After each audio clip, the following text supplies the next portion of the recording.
Las manos de mi yerno estaban en la cintura de mi hija, pero no era mi hija Camila, su esposa. Era Berenice, mi hija menor. Los vi a través del cristal de la cocina, besándose como si el mundo no existiera, como si Camila no existiera. El corazón se me detuvo. Después vino la náusea. Y después, la furia. Entré. Berenice no bajó la mirada. Me dijo, mamá, lo amo. Llevamos años juntos. Camila no lo merece. Años. Años de mentiras bajo mi propio techo. Años de abrazos falsos en las cenas familiares. Rodrigo no dijo nada. Solo me miraba, calculando. Yo iba a destruirlos. Iba a contarle todo a Camila esa misma noche. Pero cuando llegué a su casa, ella abrió la puerta con los ojos hinchados, y me dijo 4 palabras que me partieron en 2.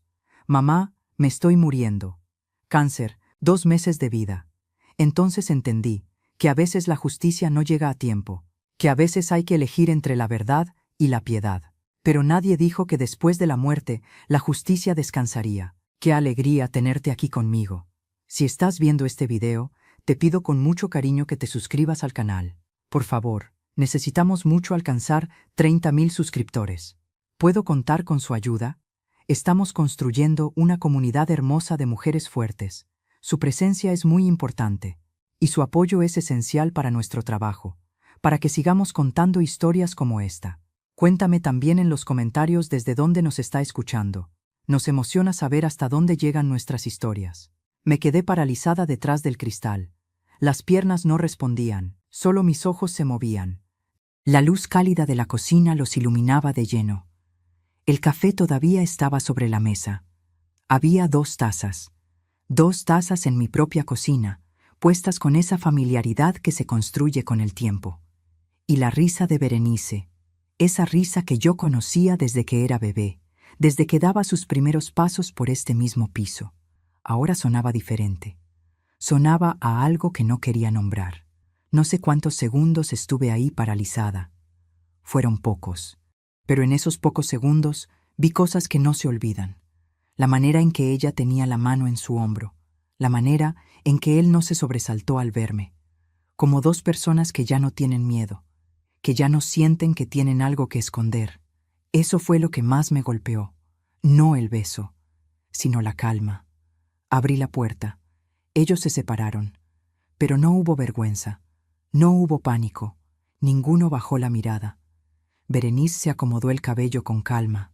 Rodrigo apoyó una mano en el borde de la mesa, como si nada. Berenice me miró directo a los ojos, con una serenidad que me heló por dentro, y dijo, «Mamá, ya basta de fingir. Lo nuestro es real. Llevamos años juntos. Es amor verdadero. Años». La palabra cayó pesada. Me quedé mirándola.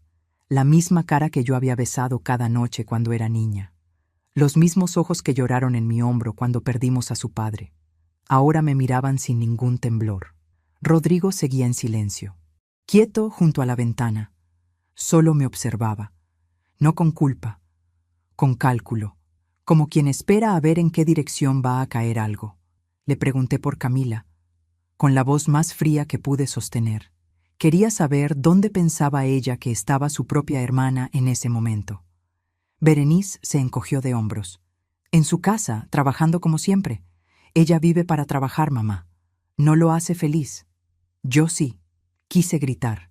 Me quedé sin voz. Berenice siguió hablando. Me dijo que pensaba contarle todo a Camila, que ya era hora de que ella fuera feliz con Rodrigo, que Camila lo entendería con el tiempo. Lo dijo así, con esa ligereza, como si destruir el matrimonio de su propia hermana fuera algo que simplemente se explica y se acepta en una tarde. Entonces Rodrigo habló. Una sola vez. «Lucía, esto pasó. No fue planeado, pero pasó». Su voz era tranquila, como si me estuviera dando una noticia de trámite. Los eché. Les ordené que salieran. Les dije que yo misma le contaría todo a Camila esa noche, antes de que alguno de los 2 se le adelantara con su versión. Berenice salió con esa misma expresión, sin apuro, sin vergüenza, como si no hubiera hecho nada malo. Rodrigo salió mirando el piso, sin decir más. Tomé mis llaves, subí al coche. Las manos me temblaban tanto que tardé varios intentos en arrancar. El motor arrancó por fin. Yo no sabía nada todavía de lo que me esperaba al otro lado de esa puerta. Me llamo Lucía. Tengo 63 años. Soy viuda desde hace 11 años. Ernesto murió en un accidente de trabajo. Fue de madrugada. Una llamada al teléfono fijo, una voz que no reconocí, y el mundo que dejaba de tener sentido de golpe, sin aviso, sin tiempo para prepararse. Las niñas tenían 20 y 17 años. Yo me quedé sola con ellas, con la pensión que él dejó y con todo lo que no había terminado de decirle. Hay cosas que uno guarda para después, pensando que el tiempo sobra. Después no siempre llega. Las saqué adelante. No fue fácil. Hubo meses muy difíciles, meses en que no sabía cómo llegar al siguiente. Pero lo hice. Camila es la mayor. Hoy tiene 31 años. Es abogada, seria, trabajadora, del tipo de persona que llega temprano y se va tarde sin quejarse nunca. Desde pequeña fue así, ordenada, responsable. Siempre fue mi orgullo tranquilo. La que no necesitaba que la celebraras porque ella sola se sostenía, sola se levantaba. Berenice es la menor, 28 años. Es influencer de moda. Siempre fue más inquieta, más exigente, más difícil de conformar. Yo la protegí demasiado. Le perdoné demasiado. Me convencí a mí misma de que era la pequeña, que necesitaba más cuidado, que ya maduraría con el tiempo. Quizás ese fue mi error más grande, el que pagué más caro. Rodrigo llegó a nuestras vidas hace 7 años. Al principio fue solo el novio de Camila. Después fue el hombre que ella amaba. Después fue parte de la familia. Los primeros 2 años los pasaron de novios. Cuando se casaron, yo ya lo quería como a un hijo. Lo incluía en las cenas, en los cumpleaños, en las conversaciones largas de sobremesa. Confiaba en él completamente. Durante todos esos años nunca tuve un motivo para dudar. Vivía de la pensión de Ernesto, sin lujos pero sin carencias graves. Tenía mi casa, tenía a mis hijas. Pensé que eso era lo más sólido que tenía en el mundo. Nunca imaginé que esa misma familia podría destruirse de esta manera. Si te está gustando esta historia, por favor, asegúrate que ya estás suscrita al canal. Necesitamos mucho alcanzar 30.000 suscriptores. ¿Puedo contar con su apoyo a nuestro trabajo? Manejé sin detenerme. Durante todo el camino ensayé las palabras en voz baja. Tenía que ser directa. Tenía que ser fuerte. Camila necesitaba saber la verdad antes de que Berenice se le presentara con su propia versión de los hechos. Llegué. Toqué la puerta 2 veces con los nudillos. Esperé de pie en el umbral. Camila tardó en abrir. Cuando lo hizo, me quedé quieta. Estaba delgada, mucho más delgada que la última vez que la vi, y no había pasado tanto tiempo desde entonces. Su piel estaba pálida. Tenía unas ojeras que yo nunca le había visto, profundas, oscuras, del tipo que no se quita con dormir ni con descansar. Abrí la boca. Ya tenía lista la primera frase. Pero antes de que pudiera decir nada, ella empezó a llorar. No un llanto suave, un llanto contenido, de esos que llevan días guardados adentro y ya no aguantan más. Me tomó de la mano. Me pidió que entrara. Me hizo sentar en el mismo sofá donde tantas veces habíamos tomado café juntas, el sofá verde que ella compró cuando se fue a vivir sola. Y entonces me dijo lo que me dijo por fin. Mamá, tengo cáncer. Cáncer de páncreas. Avanzado. El cuarto entero pareció encogerse alrededor de mí. Los médicos le habían dado ese diagnóstico 2 semanas atrás. 2 semanas cargando eso sola, intentando encontrar el momento, reuniendo el valor para decírmelo. Los doctores hablaban de 2 meses de vida, quizás 3, si respondía bien a los cuidados. Me quedé sin aire. Me olvidé de Rodrigo. Me olvidé de Berenice. Me olvidé de todo lo que traía en la boca listo para decir. Solo podía ver a Camila. A mi Camila. 31 años, toda su vida por delante. Llorando en mis brazos como una niña, pequeña de nuevo, igual que cuando era niña, y se caía en el patio y yo la levantaba y le decía que ya pasó, que ya todo pasó. Me dijo: mamá, tengo tanto miedo, no quiero morir. Rodrigo es lo único estable que siento que me queda. Esas palabras me golpearon de una manera que no sé describir bien, porque yo sabía lo que ella no sabía. Sabía lo que había visto esa misma tarde en mi cocina. Sabía que ese hombre que ella creía su ancla estaba, en ese mismo momento, esperando que ella muriera para quedarse libre con su hermana. No dije nada. La abracé fuerte. Le prometí que estaría con ella hasta el final, que no estaba sola, que la quería más que a nada en este mundo. Todo eso era verdad. Lo que no le dije también era verdad. Y eso me pesaría cada día que siguió. Guardé todo dentro. Lo enterré tan hondo como pude. Y sonreí. Pasaron las semanas. Cada día era una actuación que me costaba más sostener. Llegaba a casa de Camila por las mañanas. Le llevaba comida que ya casi no podía comer. Le leía en voz alta cuando los ojos le dolían. Le arreglaba las almohadas. Le contaba cosas sin importancia para que tuviera algo en qué pensar que no fuera el miedo. Y sonreía. Siempre sonreía cuando ella me miraba. Rodrigo también estaba ahí, la mayoría de los días. Sostenía su mano. Le hablaba con ternura. Hacía el papel a la perfección. A veces me preguntaba si lo había practicado. Berenice venía a visitarla. Lloraba frente a Camila. La abrazaba. Decía que rezaba por ella cada noche. Una vez le llevó flores, rosas amarillas, las favoritas de Camila. Me costó no reaccionar, pero yo veía los momentos.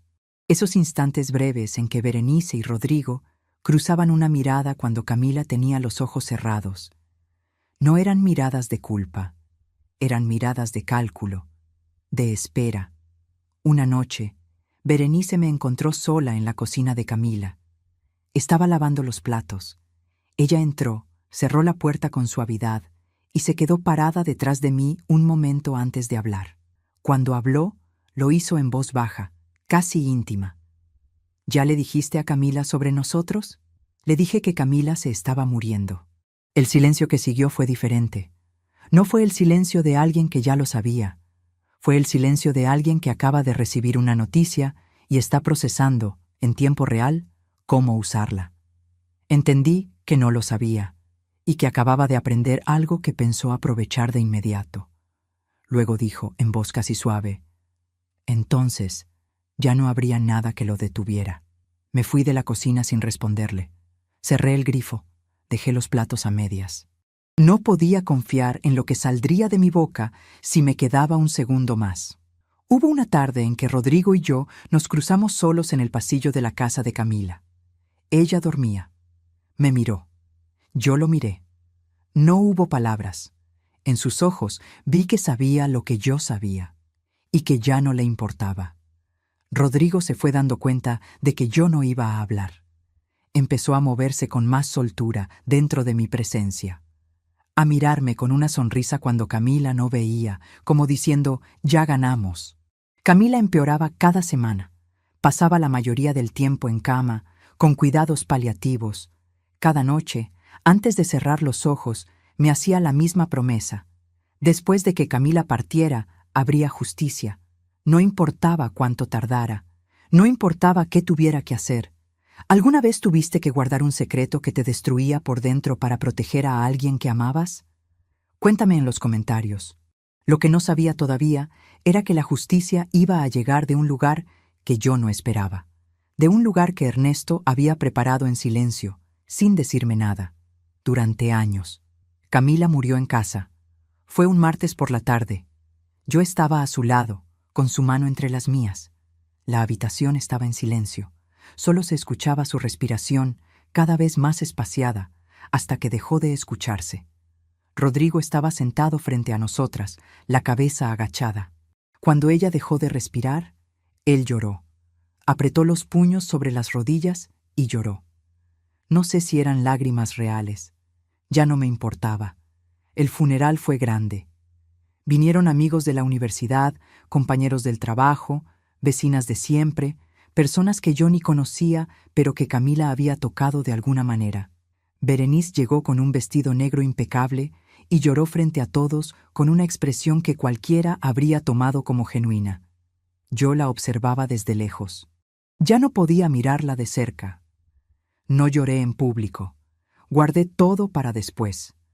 Una semana después del entierro, llamaron a mi puerta.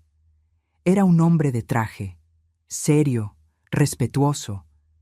Se presentó como representante legal de la institución donde Ernesto había tenido sus cuentas. Me explicó que llevaban meses intentando contactarme. Habían enviado correspondencia a mi dirección anterior. Una de esas cartas llegó a mis manos en su momento, pero la confundí con publicidad bancaria y la tiré sin abrirla. El reenvío a mi dirección actual ocurrió porque el sistema cruzó automáticamente los registros sucesorios tras el fallecimiento de Camila. Su muerte activó un proceso de actualización de datos familiares. Así me encontraron. Ernesto había tenido inversiones a largo plazo. Durante 15 años, antes de morir, separó una parte de su sueldo cada mes. No era mucho. Lo que sobraba de horas extras, algún bono de fin de año, pequeñas cantidades que él derivaba a un fondo de rendimiento compuesto sin que tocaran nuestra cuenta familiar. Por eso yo nunca lo noté en el presupuesto. Después de su muerte, los fondos continuaron generando intereses automáticamente, sin que nadie los tocara, sin que yo supiera que existían. 11 años de acumulación sin interrupción. El valor total era de 4.800.000 pesos. Me entregó una carta sellada, una carta de Ernesto, redactada antes de morir y depositada en resguardo. La abrí ahí mismo, frente al abogado. Las manos me temblaban. Decía, para que nunca te falte nada, para que llegues a vieja sin pedirle nada a nadie, para que Lucía descanse. Lloré sin poder evitarlo. 11 años midiendo cada gasto. 11 años sin saber que Ernesto me había estado cuidando desde el otro lado. En silencio, como siempre hacía todo, guardé la carta junto al pecho y entendí que ahora tenía lo que necesitaba para hacer lo que tenía que hacer. Contraté a un investigador privado. Le pedí discreción total. Quería pruebas, fotos con fechas, mensajes recuperados, registros de cualquier tipo, todo lo que pudiera existir. 2 semanas después, regresó con un informe. Vino acompañado de un perito en informática forense. Gracias a copias de seguridad en la nube y a registros almacenados en servidores que los usuarios creen eliminados, lograron recuperar conversaciones de años atrás, mensajes que Rodrigo y Berenice daban por desaparecidos para siempre. Me senté a leerlo en la mesa del comedor, con un café que se fue enfriando sin que yo lo tocara. Tardé en empezar. Cuando empecé, no pude parar. La traición no había comenzado hacía un par de años, como Berenice me dijo aquella tarde en la cocina. Había comenzado hacía 4. Rodrigo ya estaba con Berenice antes de casarse con Camila, cuando todavía eran novios. Lo que Berenice me dijo como «llevamos años juntos» fue la versión más corta de una historia mucho más larga. Pero lo más grave estaba en las páginas siguientes. El plan había nacido de una sospecha que Berenice tenía desde antes. Ernesto tenía la costumbre de hablar de guardar algo para el futuro. Lo decía en la mesa, a veces sin darse cuenta. Berenice lo escuchó muchas veces de niña. De adulta, lo recordó. En algún momento vio una libreta de gastos de su padre, hábitos de ahorro que no cuadraban con la vida modesta que llevábamos. No sabía exactamente qué había ni dónde estaba, pero sospechaba que había algo. Y esa sospecha fue suficiente para poner a los dos en movimiento. Así que Berenice hizo de Cupido con su propia hermana. Empujó a Camila hacia Rodrigo. Le dijo que era perfecto para ella, que hacían buena pareja, que era el hombre que ella necesitaba. Y Camila, que siempre confió ciegamente en Berenice, que la quería más que a nadie, no dudó un segundo. Cuando pasaron los años del matrimonio y no encontraron nada visible, Rodrigo quiso salirse. Había un mensaje de él que decía que ya no valía la pena. La respuesta de Berenice llegaba en pocas palabras. Espera. La vieja. Y más abajo, cuando ella muera, al menos heredaremos la casa. La vieja. Yo. Mi propia hija hablando de mí así. Esperando mi muerte como si fuera solo una fecha por llegar. Camila nunca fue amada por él. Fue una herramienta desde el principio, usada durante años, usada hasta el último día de su vida. Y murió sin saberlo. Murió creyendo que tenía una familia que la quería. Cerré el informe. Me quedé con las manos sobre la mesa un momento largo. No lloré. Ya no me quedaban lágrimas para esto. Solo me quedaba una cosa clara, una sola dirección posible. Luego empecé a planear. ¿Qué harías tú en mi lugar? ¿Perdonarías o actuarías? Cuéntame en los comentarios. Trabajé en 3 frentes al mismo tiempo, con calma, sin apresuramiento. Con el paso de las semanas, después de mucho pensarlo, modifiqué mi testamento con un abogado de confianza. Berenice quedó excluida por completo. No fue una reacción impulsiva. Fue la conclusión de muchas noches mirando el techo. Lo segundo fue lo social. Organicé una cena en memoria de Camila. Invité a la familia extensa, amigos, compañeros de trabajo, colegas de Rodrigo, unas 60 personas. Nadie rechazó. Contraté a un editor de video. Le entregué el informe completo. Fotos con fechas, mensajes recuperados. Le pedí solo la verdad, bien documentada. Lo tercero fue lo financiero. Investigué las deudas de Rodrigo. Eran muchas y urgentes. Me acerqué a él con cara de suegra preocupada. Le dije que quería ayudarlo, que éramos familia. Sus ojos se iluminaron antes de que terminara la frase. Le presenté un acuerdo de refinanciamiento de deudas, varias páginas de lenguaje técnico. Lo presenté como un trámite estándar. Enterrada en las cláusulas había un reconocimiento de hechos relevantes para disputas patrimoniales, la relación paralela y la renuncia a cualquier reclamación sobre los bienes de Camila, incluyendo ahorros, indemnizaciones y beneficios del matrimonio. Rodrigo estaba en luto y asfixiado por deudas. Firmó sin leer. Llegó la noche de la cena. 60 personas llenaban el salón. Berenice llegó con un vestido negro elegante. Rodrigo con traje oscuro. Los dos con cara de duelo sincero. Subí al micrófono. Hablé de Camila, de lo que fue como persona, de su trabajo, de su bondad, de cómo se reía cuando algo le parecía absurdo. La sala guardó silencio. Algunas personas lloraban. Berenice también lloraba. Entonces dije, pero hay algo que necesito compartir esta noche, para que la memoria de mi hija descanse, en verdad. Hice una señal. Las pantallas se encendieron. Al principio nadie entendió lo que estaba viendo. Silencio. Luego murmuros. Las fotos aparecieron despacio. Rodrigo y Berenice, fechas de hace 4 años, antes de la boda. Una mujer se tapó la boca. Luego vinieron los mensajes en letras grandes. Berenice dice que tu familia tiene dinero. Vale la pena intentarlo. Y más abajo, cuando la vieja muera, al menos heredaremos la casa. El murmullo se convirtió en voces. Alguien exigió explicaciones. Otro pidió que apagaran las pantallas. Las voces se convirtieron en gritos. Alguien gritó el nombre de Rodrigo. Berenice intentó levantarse, pero la detuvieron. Rodrigo intentó hablar y nadie lo dejó. Leí en voz alta el acuerdo que él había firmado. Su propia firma. Sus propias renuncias. Y anuncié que Berenice no recibiría ni un peso. Que todo lo que Ernesto me dejó honraría la memoria de Camila de otra manera. El caos que siguió fue el que Camila merecía. Rodrigo lo perdió todo en pocas semanas. Su trabajo, sus amigos, su propia familia lo rechazó. Su nombre se volvió una carga. Berenice vino a mi casa un mes después. Tocó la puerta. Cuando abrí, tenía los ojos rojos y las manos juntas. Me dijo que lo sentía, que me quería, que yo era su madre y que nada podía cambiar eso. Me pidió perdón. Me pidió su parte. La miré un momento largo. Le dije, ya no tengo 2 hijas, solo tengo una, y está enterrada en el cementerio. Cerré la puerta. La escuché llorar un rato en el pasillo. Los pasos se alejaron despacio. No sentí alivio, no sentí victoria. Solo sentí el peso de todo lo que había perdido y que ninguna justicia del mundo iba a devolverme. Semanas después fui a vaciar la casa de Camila. Era algo que tenía que hacer sola. Doblé su ropa. Guardé sus libros. Estuve un buen rato parada frente a su escritorio sin poder abrirlo. Cuando lo abrí, encontré una libreta pequeña, verde, con las esquinas dobladas, la letra de Camila adentro, ordenada como siempre fue ella.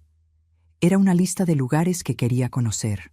Ciudades, mercados, playas, museos, algunos con notas al lado. Ir en otoño, comer en el mercado local, llevar a mamá a este, llevar a mamá a este. Me senté ahí mismo, en el piso, con la libreta entre las manos.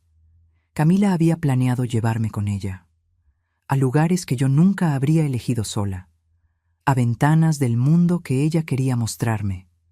Nunca pudo. Tardé meses en estar lista.